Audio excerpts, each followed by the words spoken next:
Hello అండి, అందరికీ నమస్కారం. నేను మీ కట్ట కార్తీక్. వైసీపీ ఎన్ని రకాల ఆందోళన చేసినా, ప్రచారాలు చేసినా మెడికల్ కాలేజీల విషయంలో పబ్లిక్ ప్రైవేట్ పార్ట్నర్షిప్ విధానంలోనే ముందుకెళ్దామని కూటమి ప్రభుత్వం డిసైడ్ అయిపోయింది.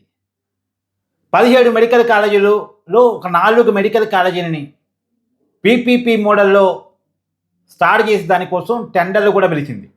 అయితే ఒక మెడికల్ కాలేజీకి మాత్రమే టెండర్ దాఖలైంది. మార్కాపురం, అదోని, పులివెందల, మదనపల్లి ఈ 4 మెడికల్ కాలేజీలకు పబ్లిక్ ప్రైవేట్ పార్ట్నర్షిప్ మోడల్లో టెండర్లు పిలిస్తే కేవలం అదోని కాలేజీకి మాత్రమే కీమ్స్ వాళ్ళు టెండర్ దాఖలు చేశారు. మిగతా 3 కాలేజీలకు ఎవరూ టెండర్ వేయలేదు. దీని మీద కూడా ఇప్పుడు రాజకీయ రాద్ధాంతం కొనసాగుతుంది.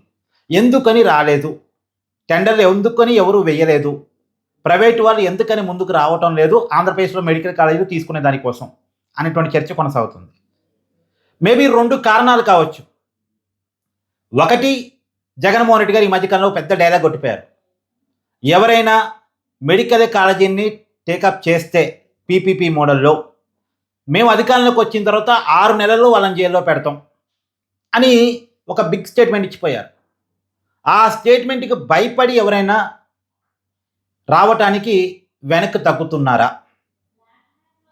2, ప్రభుత్వం తీసుకొచ్చిన పాలసీ ప్రైవేట్ వాళ్ళకి లాభాలు ఇచ్చేది పాలసీగా లేదా? మామూలుగా లాభాలు రావు అనుకున్నప్పుడు ఎవరు టెండర్ ప్రక్రియలో పాల్గొనరు. ప్రభుత్వం తీసుకొచ్చిన పాలసీ ప్రభుత్వానికి ప్రజలకి లాభం కలిగించేలా ఉందేమో తప్ప టెండర్ ప్రక్రియలో పాల్గొన్నటువంటి ప్రైవేట్ కంపెనీకి లాభం చేకూర్చేలా లేదు అనుకోండి, ఎవరు పాల్గొంటారు? అంతిమంగా ప్రైవేట్ వాడు కొంత లాభం రావాలని కోరుకుంటాడు కదా.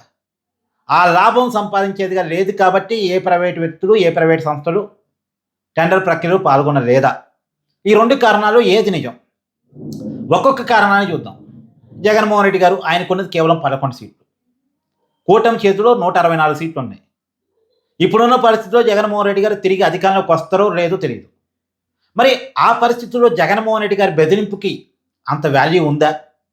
అంత వాల్యూ ఉందని కనుక వైసీపీ నాయకులు అనుకుంటే జగన్మోహన్ రెడ్డి గారు ఇప్పటికీ పారిశ్రామికవేత్తల్ని, పెట్టుబడిదారుల్ని, ప్రభుత్వాన్ని భయపెట్టే స్థాయిలో ఉన్నారని అర్థం చేసుకోవాలి. అంతే కదా? అంటే ఆయనకి ఇప్పుడు బెస్ట్ రౌడీ యాప్ 2025 అవార్డు ఇవ్వాలి. బెదిరించే వాళ్ళని అదే అంటారు కదా.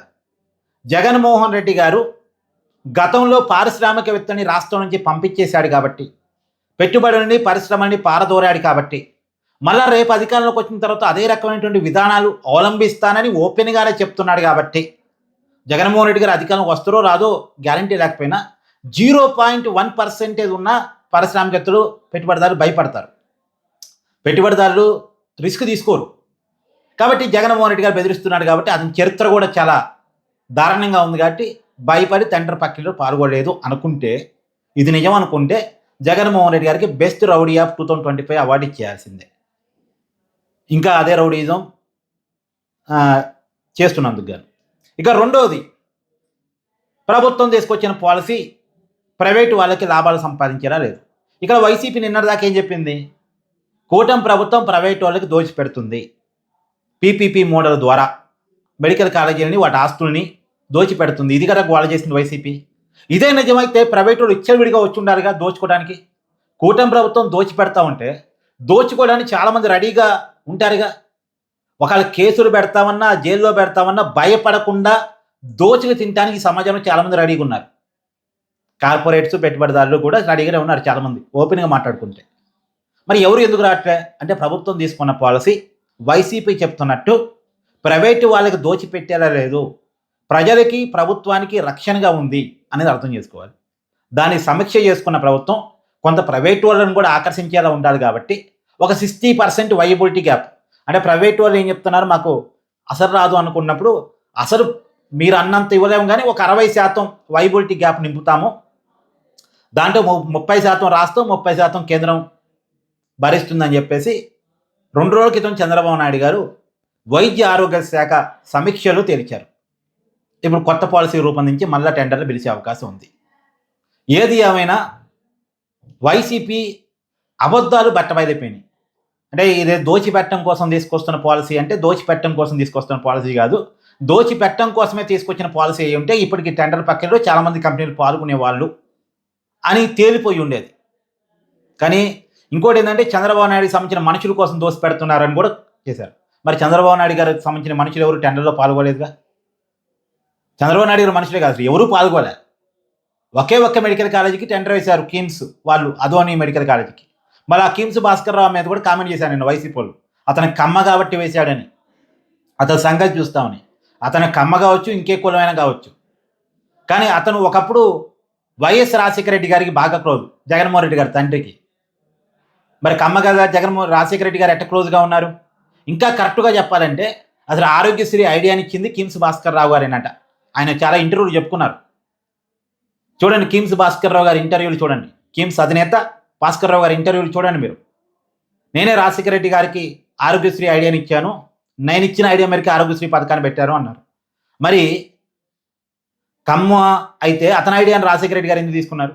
ఇక్కడ ఏముండదండి, కమ్మ కాపు లేదా నా ఏముండవు, కులాలు ఉండవు. ఎవరు అధికారంలో ఉంటే వాళ్ళతో పారిశ్రామికవేత్తలు క్లోజ్గానే ఉంటారు. ఎక్కడ అవకాశం ఉంటే వాళ్ళు అక్కడ టెండర్లో పాల్గొంటారు. వాళ్ళకి లాభం వస్తుంది అనుకున్న ప్రతి బిజినెస్లోకి వాళ్ళు ఎంటర్ అవుతారు. అది కామన్గా జరిగేటువంటి ప్రక్రియ. దాన్ని కులాల పేరుతో చూడాల్సిన అవసరం లేదు. కానీ వైసీపీ కులాల పేరుతోనే చూస్తుంది. అదే ఇది కిమ్స్ భాస్కర్ రావు గారు చంద్రబాబు నాయుడు గారితో క్లోజు, ఇప్పుడు టెండర్ ప్రక్రియలో పాల్గొన్నారు. అలాగే రాజశేఖర రెడ్డి గారితో అంతకన్నా ఎక్కువ క్లోజు, ఆనాటి ఆరోగ్యశ్రీకి రూపకర్తల్లో ఒకరు అయ్యారు. కాబట్టి రియాలిటీని అర్థం చేసుకోవాలి తప్ప అబద్ధాన్ని ప్రచారం చేసే ప్రయత్నం వైసీపీ చేయటం మానుకోవాలి అనేటువంటిది నా ఉద్దేశం. సో ఎనీవే మీ అభిప్రాయాన్ని కూడా కామెంట్ రూపంలో తెలియజేయండి. ఏదేమైనా ప్రభుత్వం కొంత పాలసీని మళ్ళీ రీమేక్ చేస్తుంది. రీమేక్ చేసిన తర్వాత టెండర్ ప్రక్రియలో మార్పులు వచ్చిన తర్వాత కొత్త వాళ్ళు ఎవరైనా పాల్గొంటారని చూసి దాని మీద కూడా రాబోయే కాలంలో వీడియోలు చేద్దాం.